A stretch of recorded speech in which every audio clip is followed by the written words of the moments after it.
จำที่ฝังในใจของทั้งสอง พวกเขาเห็นด้วยตาตนเองว่าความโลภ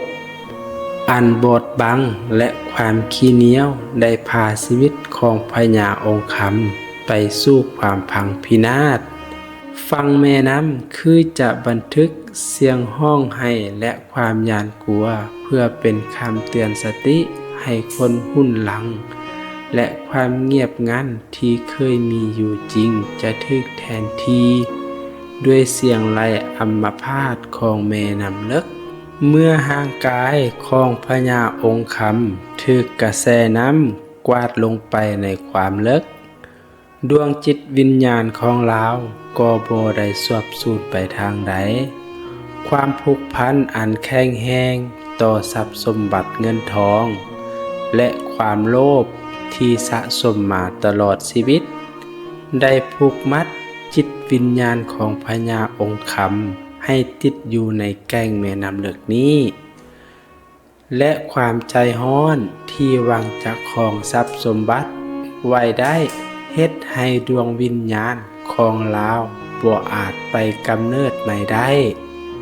ในความเงามืดของวังแก่งน้ำนิ่งป้ากายสีทองค่อยๆปรากฏขึ้นและก่อนที่ชาวบ้านบางคนจะสังเกตเห็นได้มีรูปหางของพญานาคองค์ใหญ่เกศสีทองประกายวาวับชาวบ้านที่ออกหาป่าในค่ำคืนจึงได้เห็นความลึกลับที่บ่อาจอธิบายได้พวกเขาเห็นพญานาคองค์สีทองลอยขึ้นมาเทิงน้ำด้วยสายตาเต็มไปด้วยความเศร้าสลดความโศกเศร้าและความผูกพันของพญาองค์ค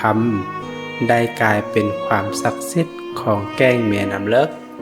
ชาวบ้านที่เห็นเหตุการณ์นั้นล้วนก่อเว้ากันว่าดวงวิญญาณของพญาองค์คำได้เกิดใหม่เป็นพญานาคองค์สีทองเพื่อเฝ้าทรัพย์สมบัติที่จมอยู่ใต้น้ำจากนั้นเป็นต้นมาบ่มีผู้ใดกล้าลงดำน้ำในแก้งแม่น้ำเลิกนั้นเลยเนื่องจากความเชื่อและความหวาดกลัวที่แพร่ขยายไปทั่ว